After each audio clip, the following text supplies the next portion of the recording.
नाज़रीन इकराम, पाकिस्तान के दो दोस्त ममालिक, दो अहम तरीन अरब ममालिक के दरमियान इस वक्त एक तनाज़ा जो है वो शिद्दत इख्तियार करता जा रहा है। और इस सब के अंदर सऊदीया और यूएई किस तरह से यमन के मामले पर, जो कि एक वक्त पे इत्तेहादी थे लेकिन अब एक दूसरे के आमने सामने आकर खड़े हो चुके हैं। सऊदी अरब ने एक बड़ी स्ट्राइक की है और इस बड़ी स्ट्राइक को यूएई के लिए एक धचका कहा जा रहा है। वहीं दूसरी जानिब यूएई का मौक़िफ़ क्या है, यमन के अंदर इस वक्त चल क्या रहा है, ये पूरे का पूरा इशू, ये तनाज़ा आखिर क्या है, इसकी सारी डिटेल्स और किस तरह से इस वक्त दो अहम तरीन अरब इत्तेहादी सऊदी अरब की मिनिस्ट्री ऑफ फॉरेन अफेयर्स ने यूएई के इक़दामात पर अफसोस का इजहार तो किया, लेकिन बड़े नपे तुले अल्फाज में कि हमारा बरादर मुल्क है, हमारा दोस्त मुल्क है, हमारा भाई मुल्क है, लेकिन हमें अफसोस है उसके इक़दामात पर। और वहीं दूसरी जानिब यमन के अंदर दो तीन और बड़ी डेवलपमेंट्स भी सामने आई हैं। मैं सारी डिटेल्स एक एक करके आपके सामने रखता हूं, लेकिन अगर अभी तक आपने इस वीडियो को लाइक नहीं किया तो लाइक जरूर कर दें। आपको मालूम है कि हमारे चैनल को भारत और अफगानिस्तान के मुतअद्दिद अकाउंट्स की तरफ से रिपोर्ट किया जाता है। इस रिपोर्टिंग का असर ज़ाहिर इस तरह से होगा कि आप वीडियो को लाइक करें,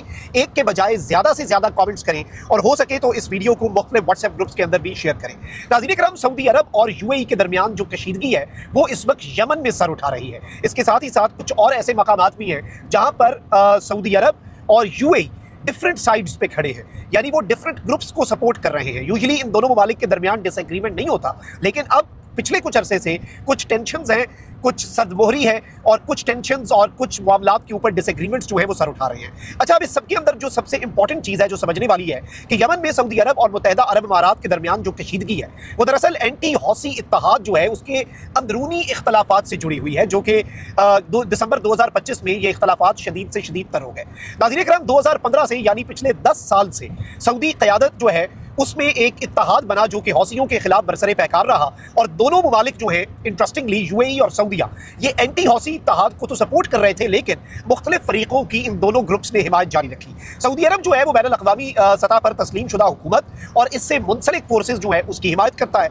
यूएई जो है वो STC सदरन ट्रांजिशनल जो काउंसिल है उसको मजबूती से सपोर्ट करता है, जो कि जनूबी यमन की अलहदगी चाहता है ये ग्रुप। अच्छा, अब इस इख्तलाफ में जनूबी और मशरक़ी यमन में एक असर रसूख की जो रस्साकशी है, एक टग ऑफ वॉर है, वो इस वक्त शुरू हो चुकी हुई है और सऊदी अरब मुत्तहिदा यमन चाहता है, जबकि STC की अलहदगी की ख्वाहिश इस मौक़िफ़ से मुतसादिम है। सऊदी अरब को खास तौर पर हिजर मौत और अल-मोरा जैसे सरहदी इलाकों के हवाले से सिक्योरिटी खदशात हैं, क्योंकि यमन जो है वो डायरेक्टली सऊदी अरब के लिए, यमन के बॉर्डर्स जो हैं वो सऊदी अरब उन्हें अपने लिए एक डायरेक्ट थ्रेट समझता है। अब ये जो हालिया सूरत हाल है 2025 की, दिसंबर 2025 के अवाइल में STC जो कि यूएई की हिमायत रखता है, उसने हजर मौत और अल-मोरा के अहम इलाकों पर कब्जा किया। कब्जे में फौजी तनसीबात, सरकारी इमारात, ऑयल फैसिलिटीज़ और बॉर्डर क्रॉसिंग्स जो है वो शामिल थी। सऊदी हिमायत याफ्ता कबायली और अस्करी गिरोह जो हैं वो इस एक्शन के अंदर पसपा हुए, उन्हें पीछे हटना पड़ा और सऊदी अरब ने STC से मुतालबा किया कि वो पुरअमन इनखला करे, वरना सऊदी अरब जो है वो फिर फौजी कार्रवाई करेगा। जो एक अलायंस है, एक कोएलिशन है, एक इत्तेहाद है, वो अपनी कार्रवाई बढ़ाएगा।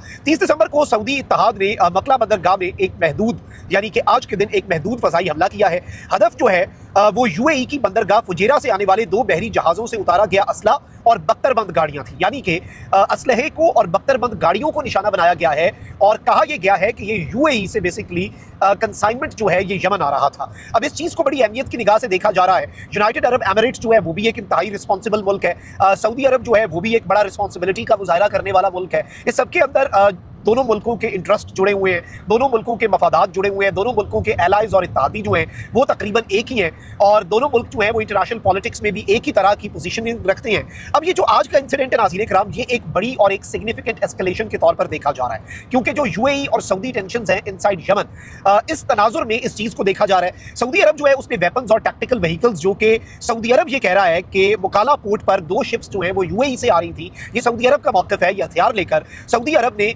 इन्हें टारगेट किया है। अब इस इकदाम को भी एस्केलेशन देखा जा रहा है, जबकि सऊदी अरब ये कहता है कि भाई हमने जो किया है वो तो एक रिएक्शन है एक्शन का। अच्छा, अब इस सबके अंदर जो इससे भी बड़ी डेवलपमेंट है, एक जानिब तो सऊदी अरब की जो वजारत खारजा है, जो कि मिनिस्ट्री ऑफ फॉरेन अफेयर्स है, उसने कहा है कि भाई हमारा ब्रदरली मुल्क है यूनाइटेड अरब एमिरेट्स और हम सब ने मिलकर ये फैसला किया था, सारे ग्रुप्स ने मिलकर कि हम डी एस्केलेशन की तरफ जाएंगे, यहाँ पर एस्केलेशन जो है उसे कंट्रोल किया जाएगा। लेकिन फिर जो एलामिया है उसके अल्फाज है कि kingdom of Saudi Arabia expresses its disappointment by actions taken by the brotherly UAE pressuring the STC's forces to conduct military operations on the southern borders of the kingdom.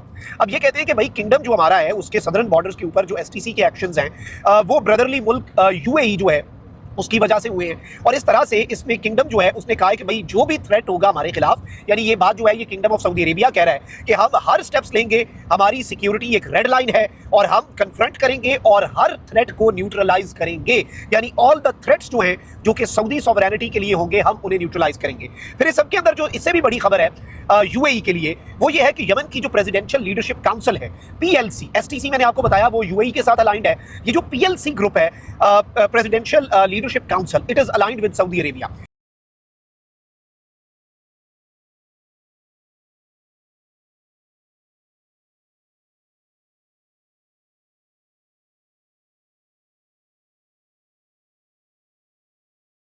अब ये जो ग्रुप है इसने कैंसिलेशन कर दी है of the joint defence agreement with UAE.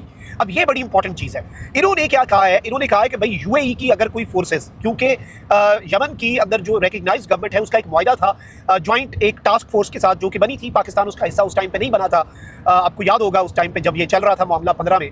तो इस सब के अंदर ये बताया जा रहा है कि यूएई की फोर्सेस के साथ डिफेंस एग्रीमेंट जो है वो सऊदी अलाइंड ग्रुप ने क्या किया है, उन्होंने कहा कि ये defence agreement it stands cancelled, it stands null and void, और यूएई की फोर्सेस जो है they must leave Yemen within 24 hours. यानी यमन की सरजमीन जो है उसे यूएई की फोर्सेस को छोड़ना होगा विद इन 24 आवर्स, 24 घंटे का अल्टीमेटम दे दिया।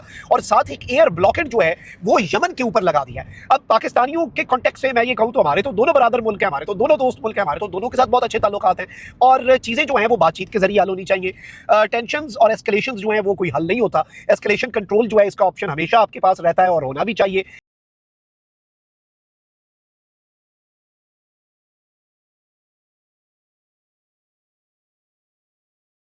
और आई पर्सनली थिंक कि ये जो सिनेरियो है इस सबके अंदर सऊदी अरब और यमन जो हैं और यूएई और जितने स्टेक होल्डर्स हैं, चाहे वो पीएलसी है या एसटीसी है जो सदर्न ट्रांजिशनल काउंसिल है या प्रेसिडेंशियल लीडरशिप काउंसिल है, इन सब स्टेक होल्डर्स को एक एक स्टेप अगर पीछे भी हटना पड़े तो आई थिंक इसमें कोई बड़ा छोटा नहीं हो जाता और मामला को अफाम तफहीम से हल करना चाहिए। But this is what it is. इस वक्त जो है वो टेंशन कम होती हुई या एस्केलेशन जो है कम अज कम वो हमें कम होती हुई अनफॉर्चुनेट बात है, लेकिन नजर नहीं आ रही। अपना बहुत ख्याल रखिए। अल्लाह निगहबान। पाकिस्तान जिंदाबाद।